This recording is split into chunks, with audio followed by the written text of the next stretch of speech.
The movie begins by introducing us to Tyler, a highly trained American Army Ranger, and his beautiful girlfriend, Natalie.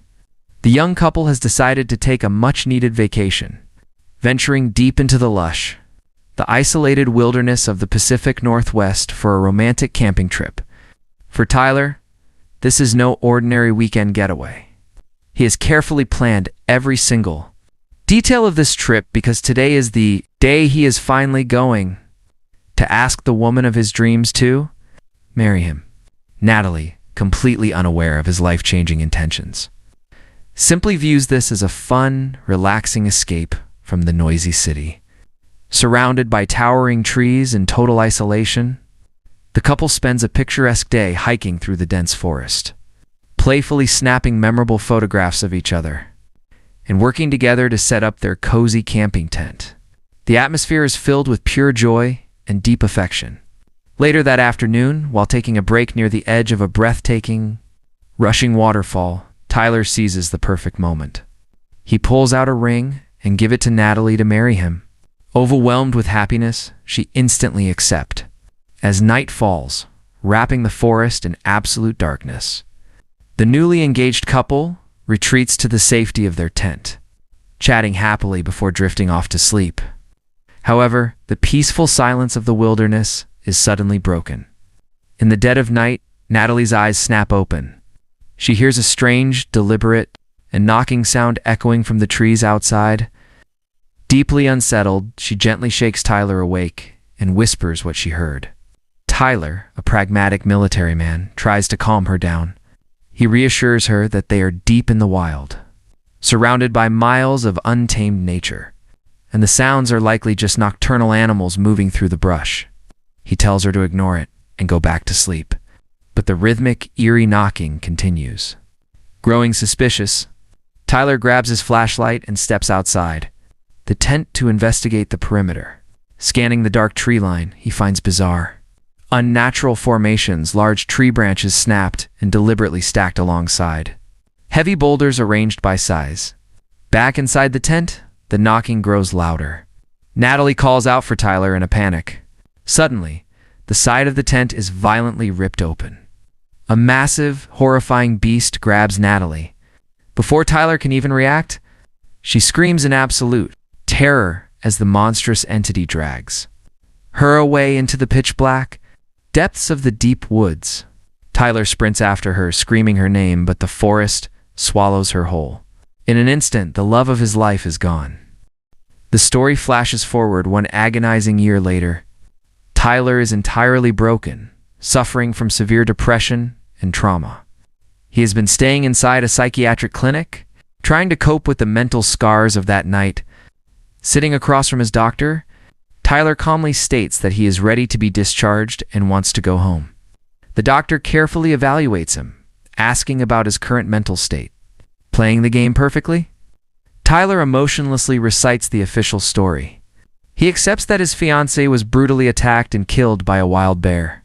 However, before he leave, he say that the police searched the woods for weeks and never found a single trace of Natalie's body. The doctor realizes Tyler hasn't truly let go of the past. But seeing no immediate danger, she reluctantly signs the discharge papers. Tyler leaves the clinic and heads straight to his mother's house. Deciding to stay in his childhood room, his mother, fully aware of the crushing grief consuming her son, tries her best to comfort him. She encourages Tyler to fight his depression, urging him to leave the horrific past behind and focus on moving forward with his life. But Tyler simply cannot let it go. One quiet afternoon, he sits alone in his room, looking through the digital camera they brought on that fateful camping trip. As he clicks through the happy memories, his blood runs cold. In the background of one of the photos, hiding perfectly within the dark shadows of the trees, is a massive, hairy, monstrous beast staring directly at them.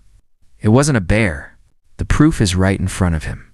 Driven by vengeance and a desperate need for answers, Tyler maps out the exact coordinates of their old campsite. He methodically loads his heavy firearms, packs his tactical survival gear, and drives his rugged truck back into the heart of the unforgiving wilderness. Parking at the edge of the forest, he slings his heavy backpack over his shoulders and begins the long, dangerous hike back into the deep woods.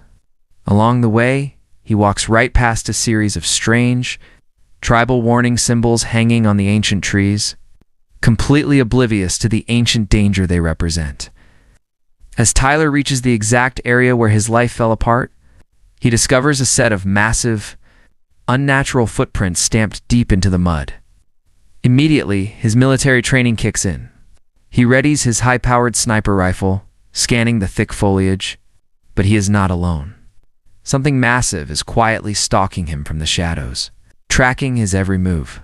Unaware of the eyes watching him, Tyler heads to the nearby waterfall to refill his canteen. Finding more fresh footprints near the water, he decides to tactically retreat to the safety of his truck as the sun begins to set.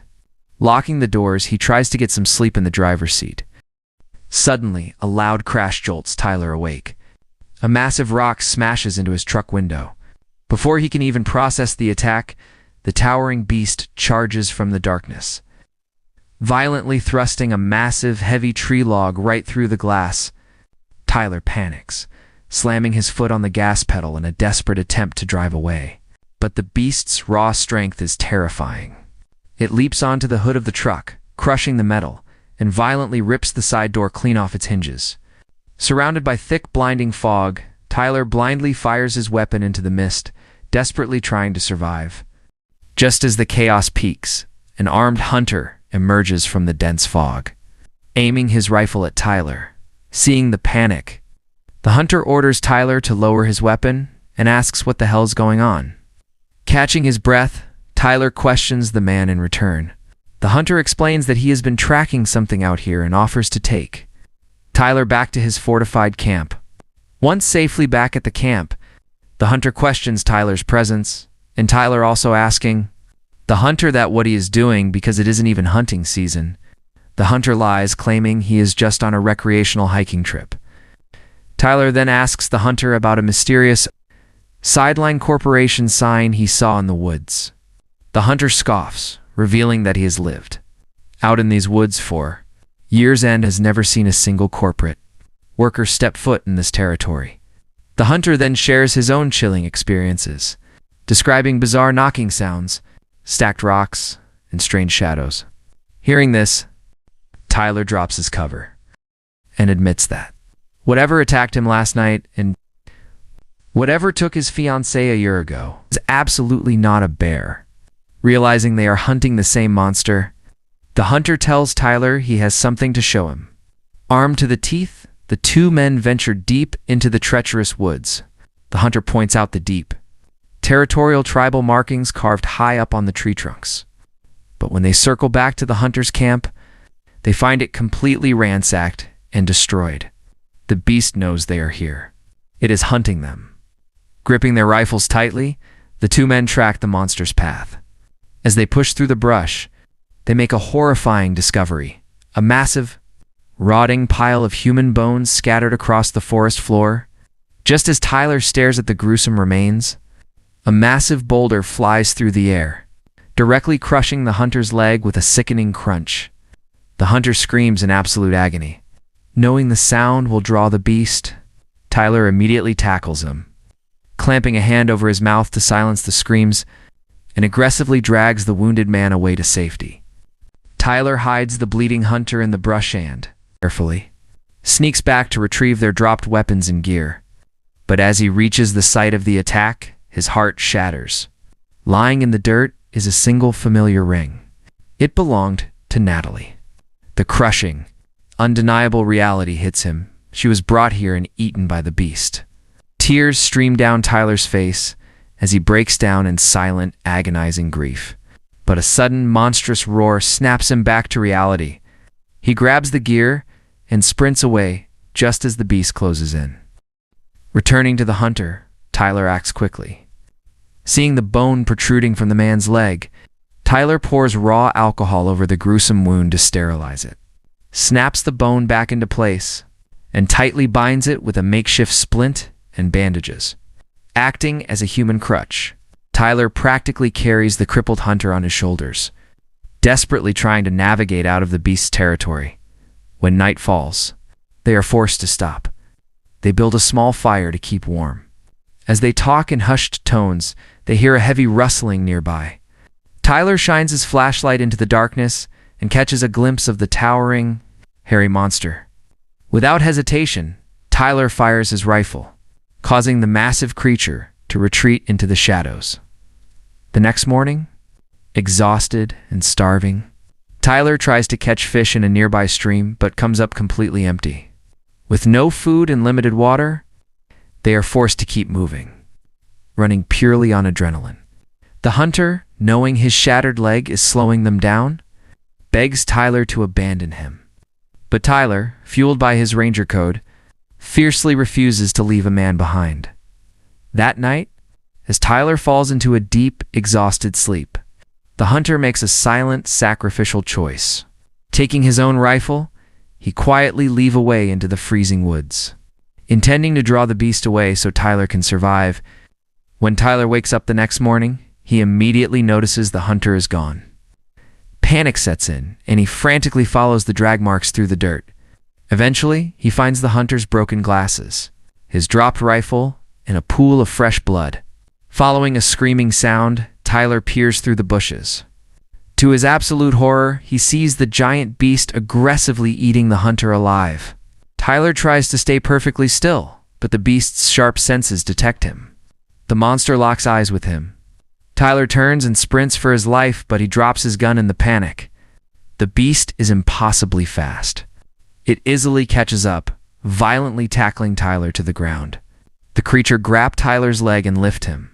In a desperate, final bid for survival, Tyler draws his short combat knife and aggressively plunges it deep into the beast's foot. The monster roars in pain and drops him. Tyler scrambles to his feet, retrieves his dropped gun, and fires a barrage of bullets. Forcing the wounded beast to flee into the trees, Tyler is severely battered, his energy completely depleted, and his body covered in deep, bleeding gashes from the beast's razor-sharp claws. Using every last ounce of his willpower, he limps back to a safe clearing. He uses a needle and thread to painfully stitch his own torn flesh back together. Taking Natalie's engagement ring, he strings it onto a necklace and places it close to his heart. He then takes his short knife and tightly binds it to a long, sturdy branch, crafting a deadly, makeshift spear. Loading every remaining bullet he has, Tyler straps on his backpack. He is no longer running. He is going to war. While tracking the beast, Tyler stumbles upon the dead hunter's parked truck. Searching the bed of the vehicle, he finds several heavy cans of gasoline and a box of emergency flares, and a set of solar-powered lights. A brilliant, desperate plan forms in his mind. Tyler strategically places the lights in a wide circle around the area. He parks the truck in the dead center and aggressively pours gasoline all over the vehicle and the surrounding dirt. To bait the monster, he wedges a heavy stick against the truck's steering wheel, causing the horn to blare continuously into the quiet forest. Tyler then hides in the shadows, gripping his spear tightly. The deafening noise works. The beast emerges from the trees, drawn to the truck, waiting for the perfect moment. Tyler sneaks up from behind and violently drives his spear deep into the monster's back. The beast roars in fury, spinning around and swatting Tyler away. The sheer force of the angry monster is unbelievable. It shoves the heavy truck so hard that it completely flips over. Tyler scrambles away, but the beast lunges, wrapping its massive hands around Tyler's throat and throwing him across the clearing like a rag doll. The beast closes in for the kill, but Tyler grabs a nearby axe, wildly swinging it to keep the monster at bay. He draws his sidearm and shoots the beast in the leg, dropping it to one knee. Tyler sees heavy propane gas tank near the beast, and he shoots the gas. After that, he strikes a flare, tossing it right at the leaking gas tank. A massive, deafening explosion rocks the forest. A giant fireball engulfs the clearing, completely consuming the beast in flames. The monster disappears into the inferno. Having finally avenged his fiancée, a battered, bloody, and exhausted, Tyler walks alone out of the burning woods. He reaches the main highway and collapses just as a passing driver spots him. Tyler wakes up in a bright, sterile hospital room. A nurse walks in, gently asking what he remembers about the attack in the woods. Assuming he is about to be sent back to the psychiatric ward, Tyler aggressively defends himself, stating that he isn't crazy. But the nurse shakes her head. She tells him there is someone he needs to meet. Tyler looks toward the corner of the room. Sitting in a wheelchair is a scarred, hardened old man named Jackson. Jackson reveals that he, too, was a victim of the beast. The monster broke his back years ago, leaving him paralyzed from the waist down. And when Jackson talking about the beast, Tyler thought Jackson will send him to that woods again. But Jackson stares intensely at Tyler and says, no one is allowed in those woods. Then Tyler asks him, what do you want from me? Jackson ignores Tyler's question and asks one chilling question, did you kill it? Tyler nods confidently, stating that he shot it, stabbed it, and burned it alive. But Jackson's face drops into a grim, terrifying expression. He looks at Tyler and coldly replies, you just pissed it off. It takes more than fire to kill a legend.